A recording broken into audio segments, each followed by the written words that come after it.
இந்த TV on பண்ணி school இருக்குதா இல்லையான்னு தெரிஞ்சுப்பாங்க. இன்னைக்கு டிவி ஆன் பண்ணா ஆவலை அப்படின்னு சொன்னா ஸ்கூல் லீவுன்னு தெரிஞ்சுக்கிறாங்க. கரண்ட் இல்லாம பசங்களுக்கு லீவ் விட்டது இதுதான் முத தடவை. இந்த விஷயத்துல அண்ணன் செந்தில் பாலாஜி அவர்கள் வந்து ஃபார் பெட்டர்னு சொல்லி ஒரே ஒரு காரணம் தான் சொன்னாரு. காலைல புடிங்கன்னா எப்படி நைட்டு கரண்ட் போவோம், டைமர் செட் பண்ணி புடுங்குறாங்களா அப்படின்னு கேட்டாரு. அது என்ன ஃபியூஸ் கேரியர்? கடன் அப்படின்னா ஓகே, 13 லட்சம் கோடி வச்சுட்டு போயிட்டாங்க, சரி ஓகே. அதுக்கு என்ன பண்ண போறீங்க? அவங்க 13 லட்சம் கோடி கடன் வச்சாங்க, அதனாலதான் ஆட்சி தூக்கி உங்ககிட்ட கொடுத்தாங்க. திருப்பி கடன் வச்சுட்டு போட்டாங்கன்னு சொல்லினே இருக்கிறதுக்காக வந்து உங்களை வச்சாங்க. கரெக்ட், அவங்க வச்சுட்டாங்க. அதுக்கப்புறம் நீங்க என்ன பண்ண போறீங்க? அந்த கடனை குறைக்கிறதுக்கு ₹1 நாங்க குறைக்க போறோம் அப்படின்னு. அதே மாதிரி இன்னும் சில விஷயங்கள்ல இருங்க நான் அதுக்கு பதில் சொல்றேன் அப்படின்னு சொல்லிட்டு சரியாக நடந்து கொண்டிருக்கின்றார் சபாநாயகர் அவர்கள். இது வந்து நிஜமாகவே ஒரு மிகப்பெரிய மாற்றமா பாக்குறேன். நேரலை வந்ததுனாலதானே இதெல்லாம் நமக்கு தெரியுது. டாஸ்மாக்ல நம்ம எப்பவுமே கூட்டம் தான் அள்ளுதுன்னு வச்சுக்கோங்களேன். அப்படி இருந்துச்சு அவங்களுக்கு 11,000 தான் நிஜமாவே சம்பளம் அப்படின்னா அதுவே ஒரு பெரிய தவறு இல்லையா? அவர் வந்து மாத்தி எதையோ பேசி அமைச்சர்கள் முடிவெடுக்கலைன்றாரு, அப்புறம் நாங்க முடிவெடுத்தோம்ன்றாரு, அது இதுன்றாரு, எதையோ போட்டு அவர் வந்து கிளறி வச்சுன்னுக்கிறாருங்க. 90க்கு வர சுற்றுலா பயணிகள் அவங்க இங்க கொண்டாந்து காரை நிறுத்துவாங்களா? அந்த பணத்தை வச்சு கோயிலுக்கு இது பண்ணுவாங்களா? அதுக்கு எதுக்கு கோயில் பணத்தை எடுத்துக்கிட்டு? அதைத்தான் நான் கேட்கறேன். அரசாங்கம் கிட்ட பணமே இல்லையா? எவ்வளவு கடன் வாங்குறீங்க? ஒரு 10 கோடி பெரிய வச்சமா? ஸ்பெக்ட்ரம் தமிழ் நேயர்களுக்கு வணக்கம். நம்மோடு அரசியல் விமர்சகர் டெய்லி பஞ்ச் அருண் இருக்கார், பேசலாம். சார் வணக்கம். சார் வணக்கம். ராம்ஸ், சட்டசபை 3 நாள் கூட்டத்தொடர். சிஎம் ஸ்பீச் அப்படிங்கிறது வேற லெவல்ல இருக்கு. திமுக காரங்க பாரம்பரியமான அந்த ஸ்பீச் எல்லாம் தாண்டி பெஞ்சே போயிட்டாங்க. வேற லெவல்ல பஞ்ச் வசனங்கள் பேசியிருக்காரு. டெய்லி பஞ்ச் அருண் தாண்டி டெய்லி பஞ்ச் சிஎம்ன்ற மாதிரி மாறிடுமோன்ற மாதிரி இருக்கு. ஆனா அந்த அளவுக்கு பேசியிருக்காரு. உங்களுடைய கருத்து? நானும் அந்த நிகழ்ச்சிகள்லாம் பார்த்துட்டு இருக்கேன். இன்ஃபேக்ட் இந்த முதல்ல ஏதோ நேரலை கட் பண்ணாங்க அப்படின்னாங்க, அப்புறம் ஏதோ ப்ராப்ளம்னாங்க, அப்போ மறுபடியும் நேற்றுக்கெல்லாம் வந்துருச்சு. நேற்றுக்கும் நான் பார்த்தேன்.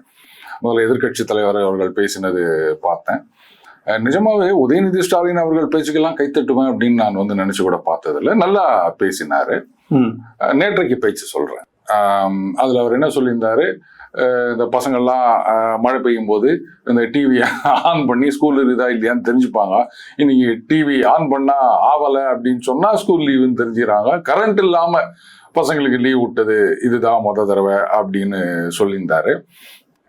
அப்புறம் முன்னாள் அமைச்சர் சிவசங்கர் அவர்கள் பேசும்போது காலையில ஃபீஸ் போட்டீங்கன்னா சாயங்காலம் நைட்டு எப்படி கரண்ட் போகும், ஏதாவது டைமர் செட் பண்ணிக்கிறாங்களா அப்படின்னு கேட்டிருந்தாரு. இதெல்லாம் வந்து சரியான கேள்விகள் தான். அதை விட உதயநிதி ஸ்டாலின் அவர்கள் கேட்டார் பாருங்க ஒரு கேள்வி.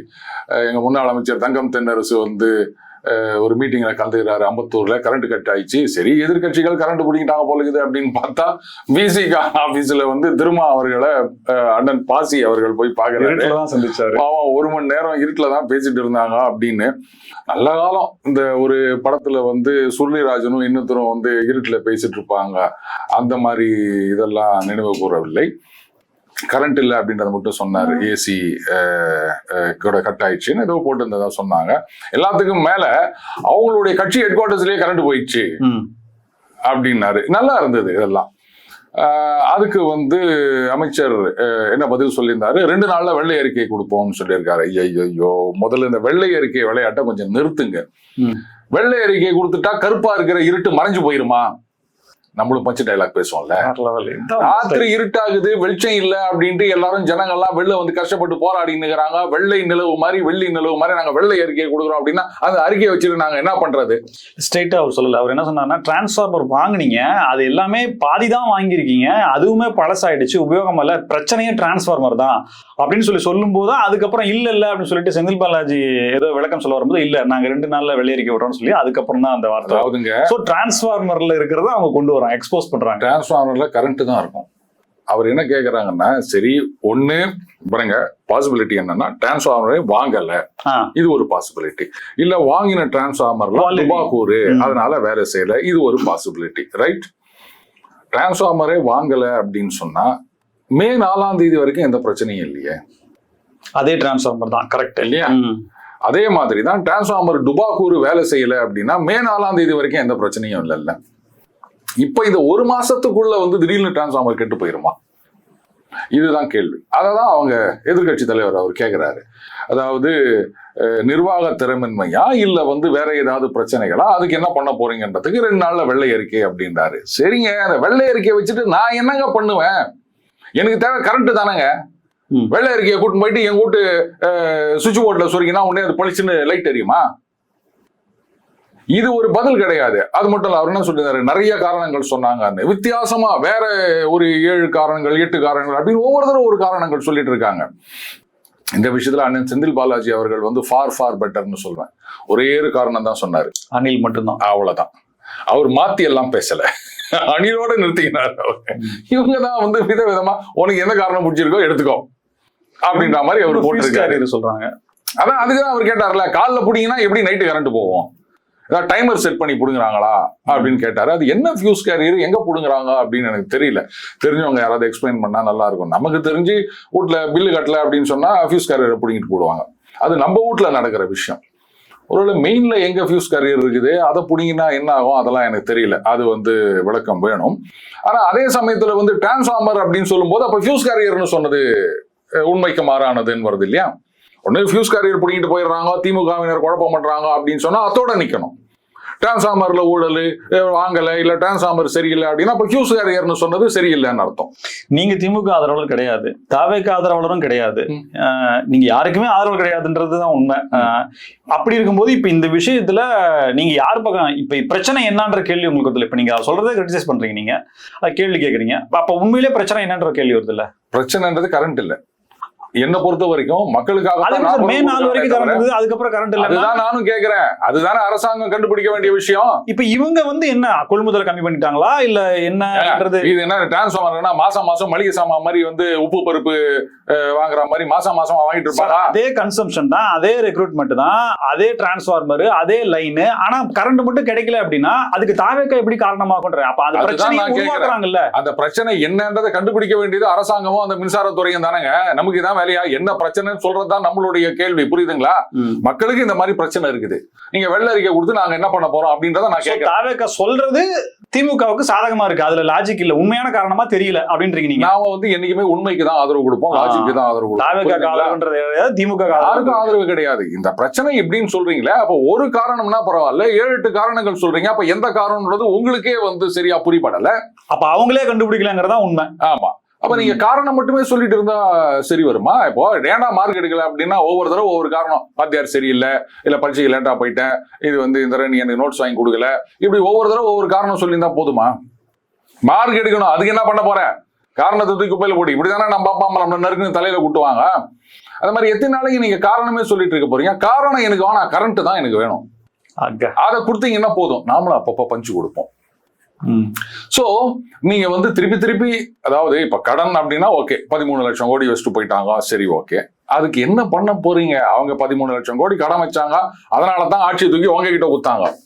திருப்பி கடன் வச்சுட்டு போட்டாங்கன்னு சொல்லினே இருக்கிறதுக்காக உங்களை வச்சாங்க. கரெக்ட், அவங்க வச்சுட்டாங்க. அதுக்கப்புறம் நீங்க என்ன பண்ண போறீங்க? அந்த கடனை குறைக்கிறதுக்கு 1 ரூபாயாவது நாங்க குறைக்க போறோம் அப்படின்னு உங்களால சொல்ல முடியுமா? நாங்க இந்த தடவை கடன் வாங்கலைங்க, போன தடவை வாங்கின கடன்ல இந்த 13 லட்சம் கோடியில ஒரு 1000 கோடியை நாங்க குறைச்சு காமிக்கிறோம், அதையாவது சொல்ல முடியுமா? முயற்சிகள் எடுக்கிறாங்களே. டாஸ்மாக்ல பெட்டிக்கு 40 ரூபா கட்சி ரீதியாக வந்ததை அப்படியே அரசு கஜானாவுக்கு மாத்தி விட்டுருக்காங்க. இன்னும் இது போன்ற பல விஷயங்கள் நடக்கும் அப்படின்ற மாதிரி சொல்லியிருக்காரு. கிட்டத்தட்ட அதுவே 1000 கோடி ரூபாய் வருதாமா கஜானாக்கு. அதாவது பெட்டிக்கு 40 ரூபா அப்படின்னு கட்சி நிதியா போயிருந்தது, யாருக்கோ போயிருந்தது அப்படின்னு குற்றச்சாட்டு சொன்னாங்க. அப்ப அந்த 40 ரூபாயை குறைச்சா டாஸ்மாக் சரக்கு விலை குறையும். சரி, போன ஆட்சி இருந்த வரைக்கும் மே 4ஆம் தேதி வரைக்கும் அந்த 10 ரூபா பாலாஜின்னு தான் பாட்டு பாடினாங்க. பாட்டிலுக்கு 10 ரூபா அதிகம் வாங்குறாங்கன்னு. ஆனா இந்த ஆட்சி வந்த பிறகுதான் இது மாதிரி 11,000 ரூபா தான் சம்பளம் கொடுக்குறாங்க, இதுக்கு கரண்ட் பில்லு கட்டணும், அது பண்ணணும், இது பண்ணணும், அதுக்கெல்லாம் எங்களுக்கு செலவாயிருக்குது அப்படின்ட்டு அந்த 10 ரூபாயை ஜஸ்டிஃபை பண்ற மாதிரி ஏராளமான வீடியோக்கள் வர்றதை நம்ம பார்த்தோம். ஓ, நிஜமாவே 11,000 ரூபா தான் சம்பளம் கொடுக்குறாங்களா? எனக்கு சந்தேகமா இருக்கு. ஒருவேளை அவ்வளவுதான் சம்பளம் கொடுக்குறாங்க அப்படின்னா கட்டுப்படி ஆகுமா அவங்களுக்கு? எவ்வளவு நேரம் வேலை? 26,000 ரூபாய் குறைந்தபட்ச ஊதியமா நிர்ணயிக்கணும்னு சொல்லிட்டு போராட்டம் நடத்துறாங்க. அதாவது இந்த டெய்லி வேஜஸ் ஆக்ட்னு ஒண்ணு இருக்குது, அதுல இன்னென்ன வேலைகளுக்கு இவ்வளவு மினிமம் சம்பளம் அப்படின்னு இருக்கு. அதுல கூட இது வருமா அப்படின்னு எனக்கு தெரியல.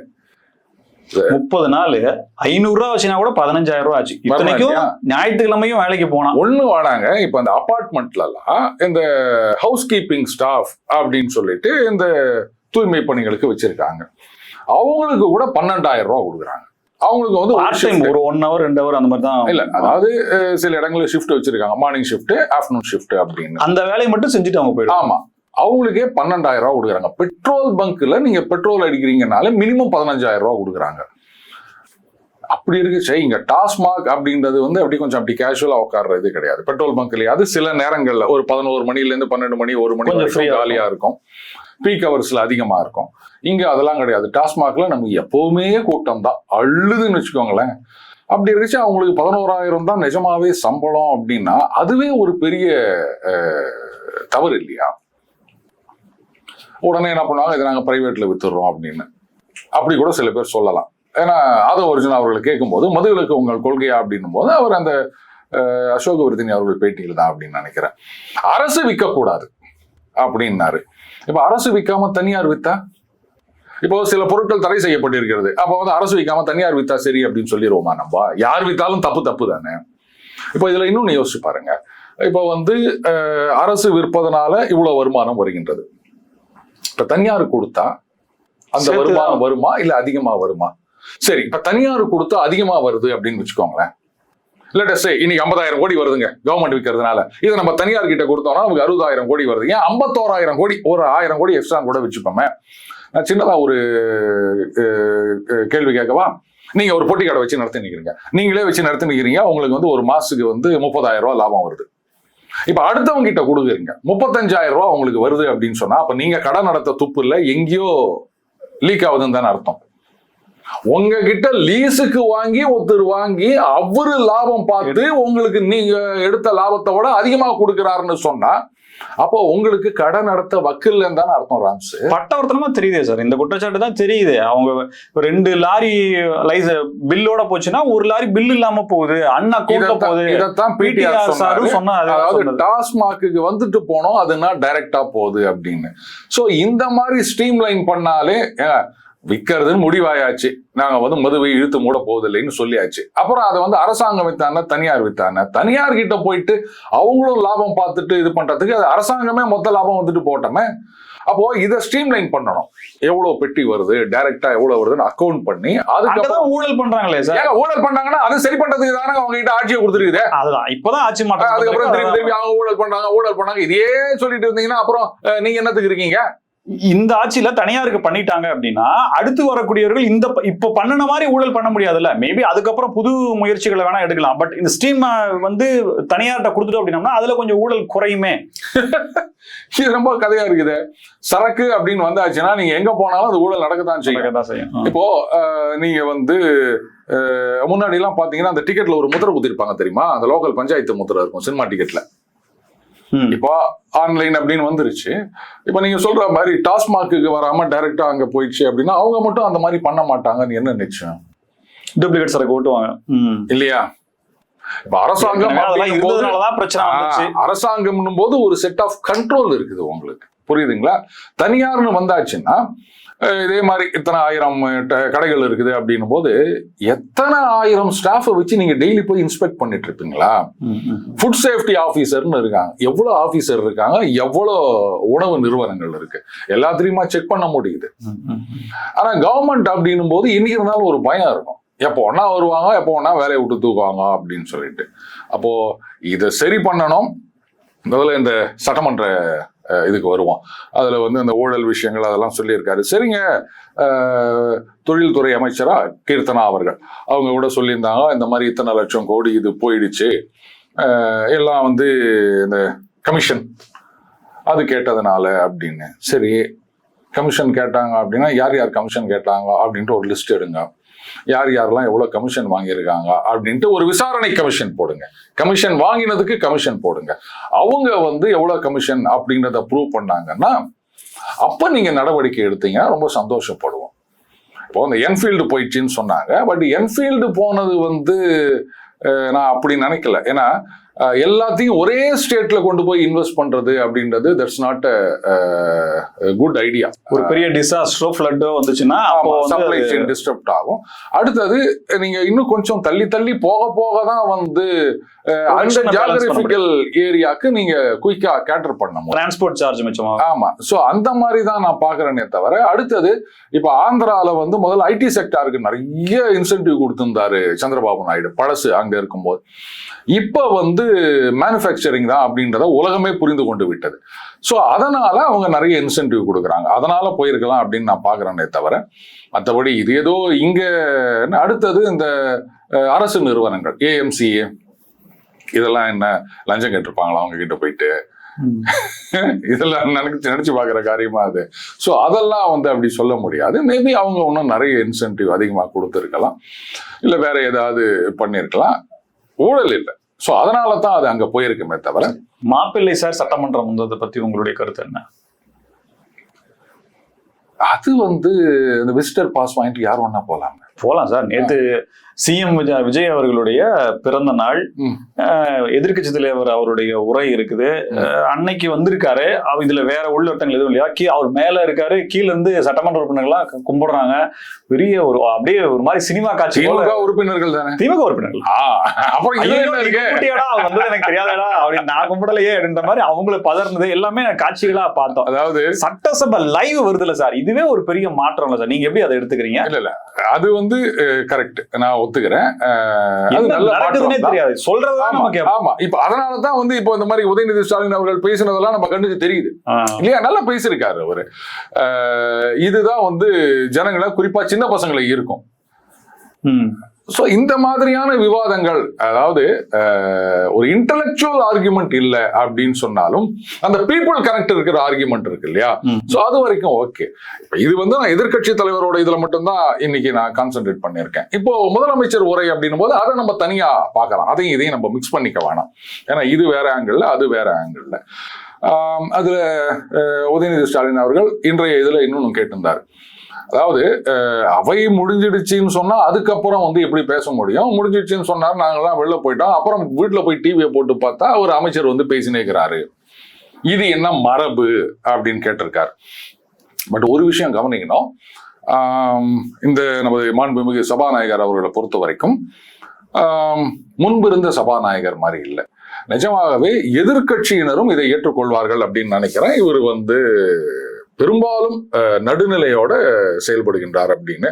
அதனாலதான் பாத்தீங்கன்னா நிறைய பேர் வந்து இவரை மாத்திருவாங்களா, இன்னும் எத்தனை நாள் இருப்பாரு அப்படின்லாம் வந்து சோசியல் மீடியால கேள்வி கேட்டுக்கிறாங்க. உதாரணத்துக்கு அமைச்சர் ஆதவர்ஜுனா சொல்லும் போது அவர் பேசக்கூடாது, ஆமா பேசக்கூடாதுன்னு சொன்னாரு.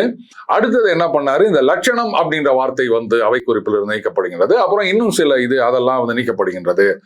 ஆனந்த் அவர்களே கூட 177.25 சொன்னது 107.25. ஆக்சுவலா அது நம்ம எல்லாரும் அப்படிதான் சொல்றோம், அது அப்படி சொல்லக்கூடாது. புள்ளி தசமஸ்தானத்துக்கு பின்னாடி வரத வந்து ஒவ்வொன்றாதான் நம்ம சொல்லணும். 25, 258 அப்படின்லாம் சொல்லக்கூடாது. சோ அதை திருத்தினார். அப்போ வந்து அந்த ஒரு இன்டலெக்ட் லெவல்லையும் வந்து அவர் சரியாக செயல்பட்டு, இது வந்து சாதாரண விஷயங்க. 107 சொன்னா இது யாரும் கேள்வி கேட்க போறது கிடையாது, நம்மளும் அப்படிதான் சொல்லினுக்கிறோம். அதாவது ஆதவர்ஜுனா அவர்கள் சொன்ன சில வார்த்தைகள் அதை வந்து அவை குறிப்பில் இருந்து நீக்க வேண்டும் அப்படின்னு சொல்லியிருக்காரு. அதுக்கப்புறம் வார்த்தைகள் மட்டும் இல்ல, இன்னும் ஏதோ ஒரு சில பேச்சு கூட அவை குறிப்பில் இருந்து நீக்கப்படும் அப்படின்னு சொல்லியிருக்காரு. ஏன்னா இது வந்து கூடவே அந்த அமைச்சர் ஆனந்த் அவர்கள் 107.25 அப்படின்னு சொன்னாரு. நார்மலா நம்ம எல்லாருமே அப்படிதான் சொல்லுவோம் ராம்ஸ், ஆனா அது தவறு. இந்த தசமஸ்தானத்துக்கு பின்னாடி வருகின்ற எந்த விஷயமா இருந்தாலும், இப்போ 25ன்னு வச்சுக்கோங்களேன், 2.5 இல்லைன்னா 2.58 100.347 அப்படித்தான் சொல்லணும். சோ இன்டலெக்ட் லெவல்லையும் வந்து அதை சரியா கூர்ந்து கவனித்து அதை திருத்தி இருக்கின்றார். இப்ப அதை வந்து அது 25ன்னு சொன்னதுனால அது நமக்கு யாருக்கும் பெருசா புரிய போறது கிடையாதுன்னு வச்சுக்கோங்களேன். அசால்ட்டா சொல்லிட்டு போயிட்டாரியா, அசால்ட்டா வந்துட்டு போயிட்டாரியா அப்படின்னு அந்த அசால்ட்ன்ற வார்த்தையை நம்ம தினசரி யூஸ் பண்ணிட்டு இருக்கோம். ஆனா அதனுடைய அர்த்தமே வேற.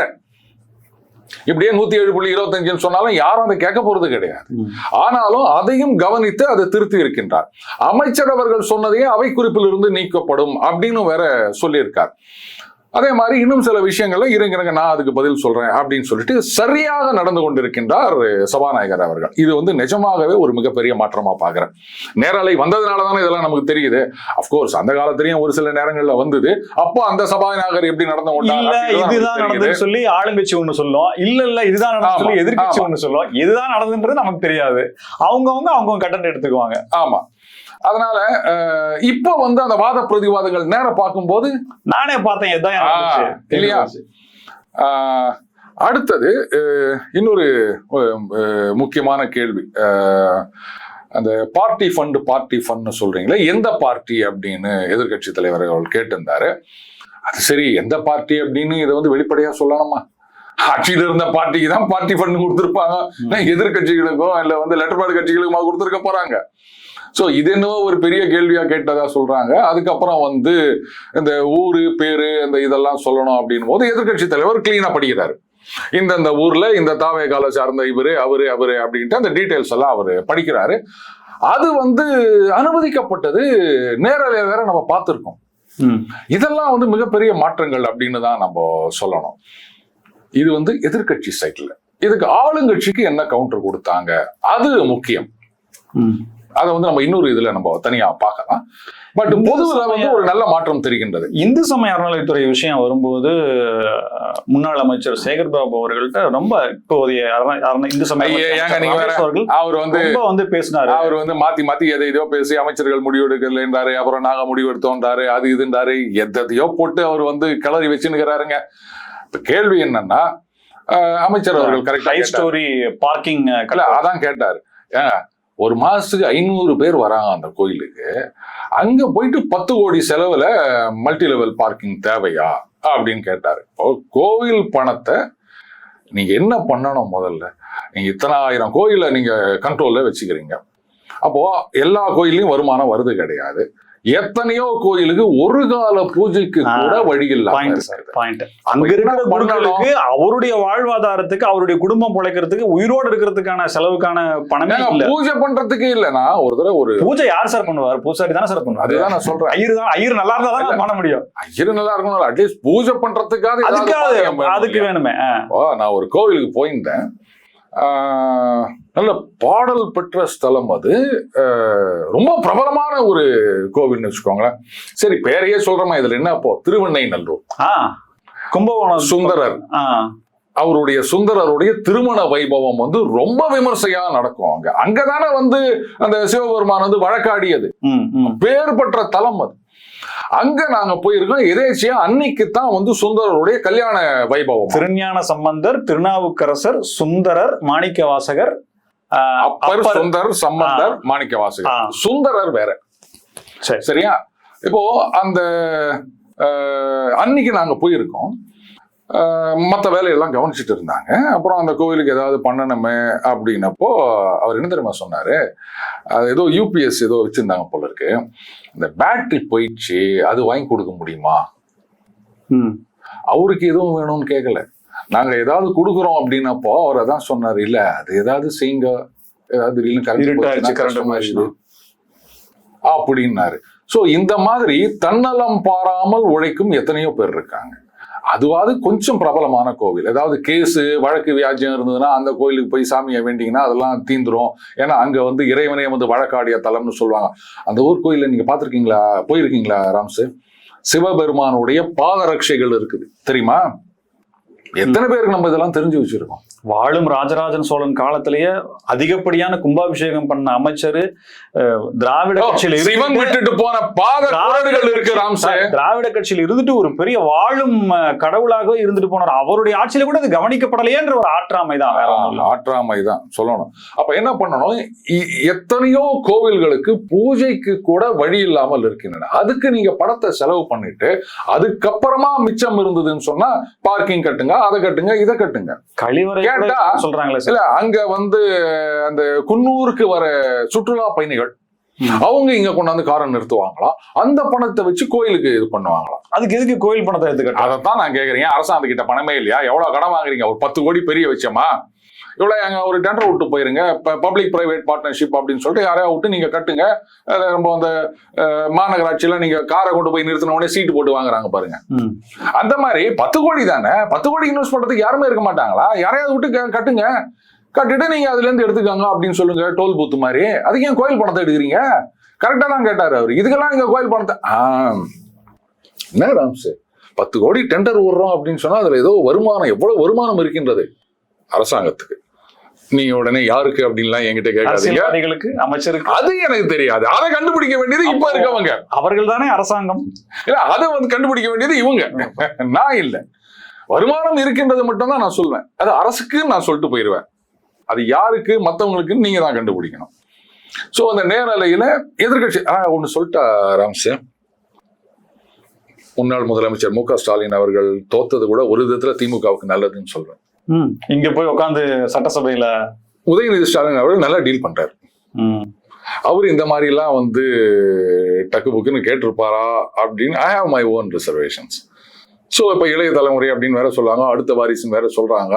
ரைட், நல்லாவே இருந்தது. we enjoyed all. ஓவராலா பார்க்க போனா மாற்றத்தை நோக்கி அப்படிங்கிறதுல மாற்று கருத்து இல்லை அப்படின்னு எடுத்துக்கலாமா சார்? நிச்சயமா அந்த மாற்றங்கள் வந்து கொஞ்சம் கொஞ்சமா ஒரு டகால்னு வந்து எல்லாம் தலைகீழா மாறிடாது. அந்த மாற்றங்கள் வந்து அப்படி ஒரு விதையில் இருந்து அதற்கான ஒரு பிரகாசமான ஒளி தெரியுது. நிச்சயமா. மிக நன்றி சார். பல்வேறு தகவல்களுக்கு நன்றி. நன்றி ராம்ஸ். மீண்டும் சந்திப்போம். இணைந்தீர்கள் ஸ்பெக்ட்ரம் தமிழோட நன்றி நேயர்களே.